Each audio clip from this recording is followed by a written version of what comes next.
God only knows what you've been through. God only knows what they say about you. God only knows how it's killing you. But there's a kind of love that God only knows. God only knows what you've been through. God only knows what they say about you. But God only knows the real you. There's a kind of love that God only knows.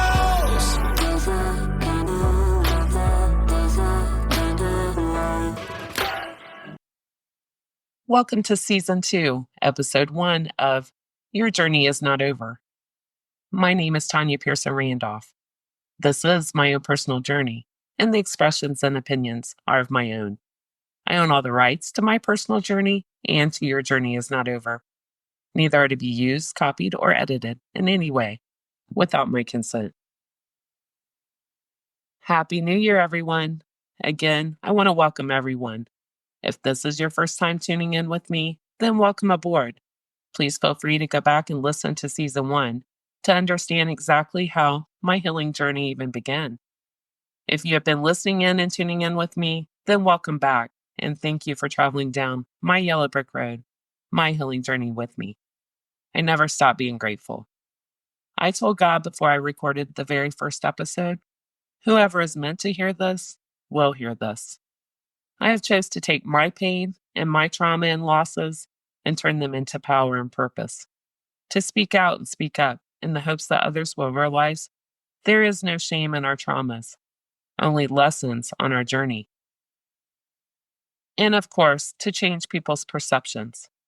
If the things that happened to me, by the way, there's still so much more to come. But if the things that happened to me, I'm the girl next door, so to speak, or that's how I've been perceived, then these things can happen to anyone. It doesn't matter who you are, rich or poor, trauma does not discriminate. Dysfunction doesn't discriminate. I'm going to share a story with you. Not too long ago, I had a friend stop by to visit, and we were in my study, just visiting, and she said, "I wish I was rich.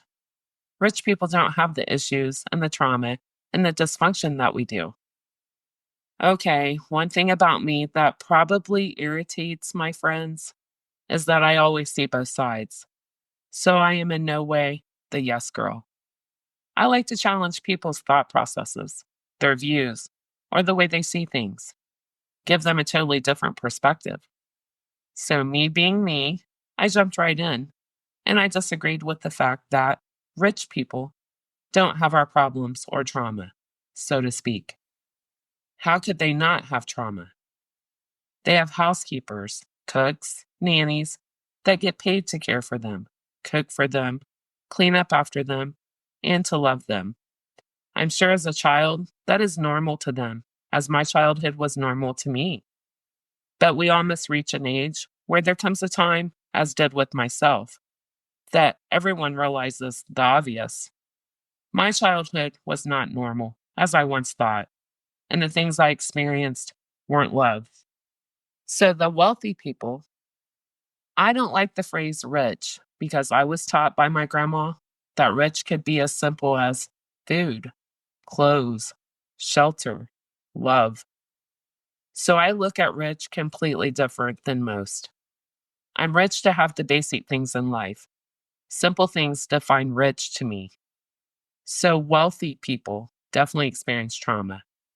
Watching the lifestyles of the rich and famous in the movies, we get a glimpse into the world. Yes, it looks nice and glamorous on the surface. Doesn't everything, though?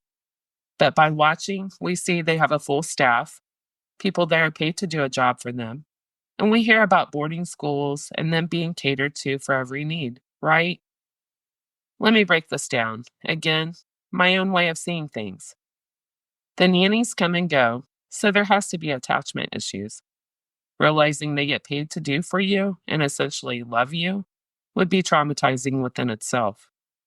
Having housekeepers, cooks.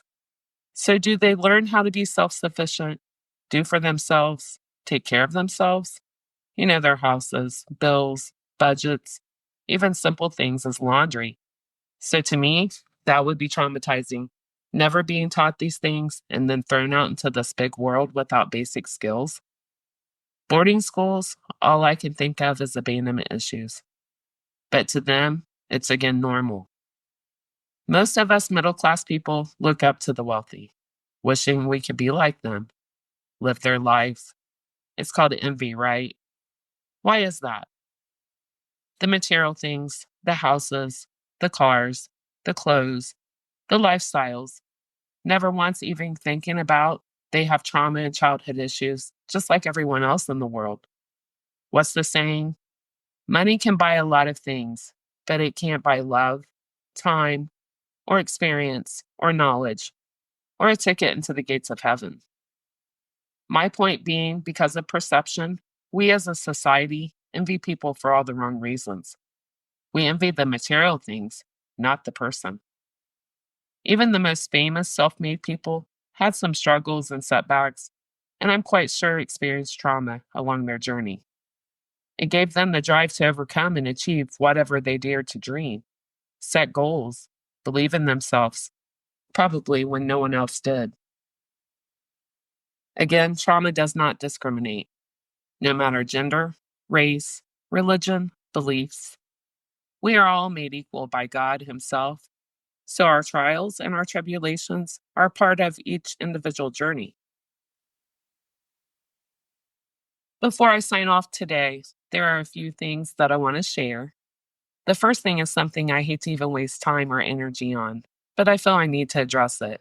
And hopefully, you will see the humor as I did. Someone that I call a really good friend of mine, and whom also has her own podcast and a huge following. And she's someone I like to say adopted me right off, straight out of the gate. She started following me, supporting me, and cheering me on.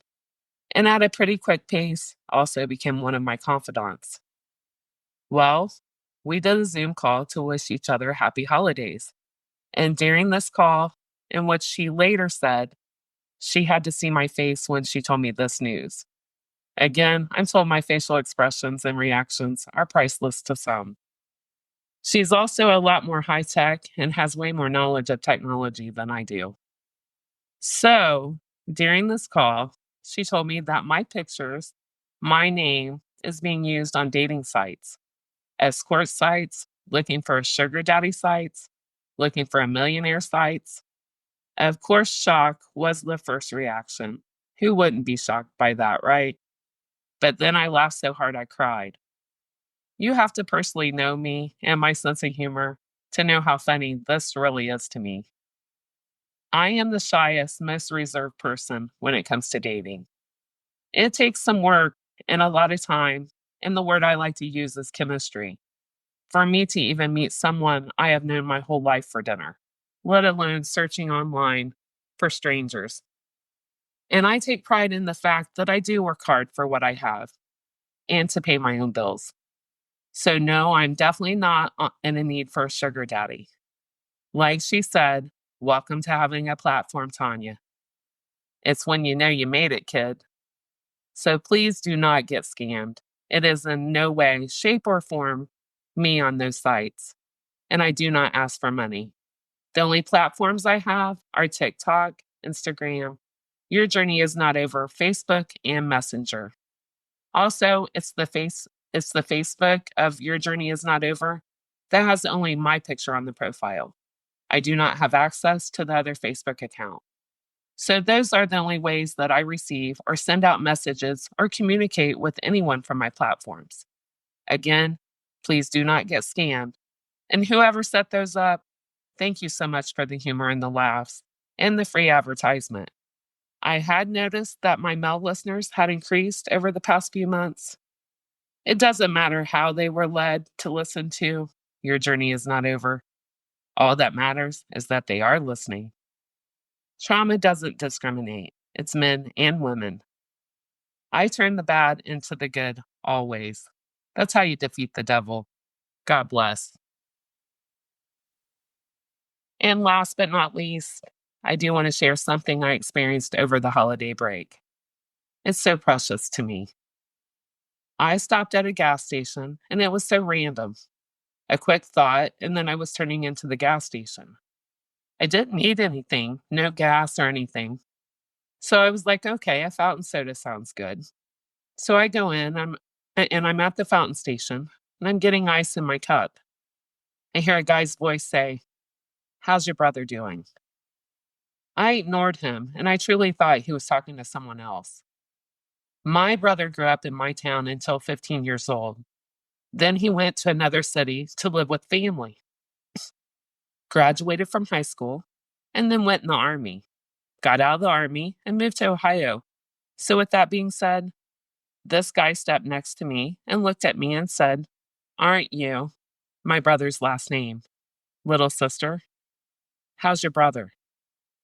I immediately got tears and knocked the wind out of me because I haven't been called his little sister in years. What are the chances I would see or get recognized by one of my brother's friends from so many years ago? It had to be God. He gives you what you need always. And yes, my brother has been on my mind heavily lately with the 1 year anniversary of his death approaching. God knew I needed that, so he delivered. So I told my brother's friend the sad news. He had no clue. And as we talked, I asked him, "How did you know it was even me?" He said, "Because you look just like him." I had to laugh because my brother and I were told this our whole lives, but he and I didn't see it. He had blonde hair, fair skin, blue eyes, and I have dark hair, darker skin tone, and hazel eyes. But to everyone else, we looked alike. Must be the same facial features. I got in my car and I told God, "Thank you. I needed that reminder that I am someone's little sister, and I'm leading this crusade to heal myself and hopefully help others heal and to stop suicide." My grandma always said, an angel comes into your life every single day. It's whether you get it or not. I definitely got it that day. I know I got off track today, as I normally do, and I'll get back on my personal journey next Tuesday. Please join me then, listen in, and always remember your journey is not over. God bless.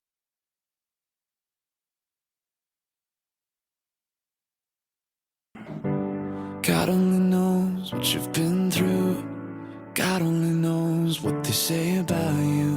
God only knows how it's killing you. But there's a kind of love that God only knows. God only knows what you've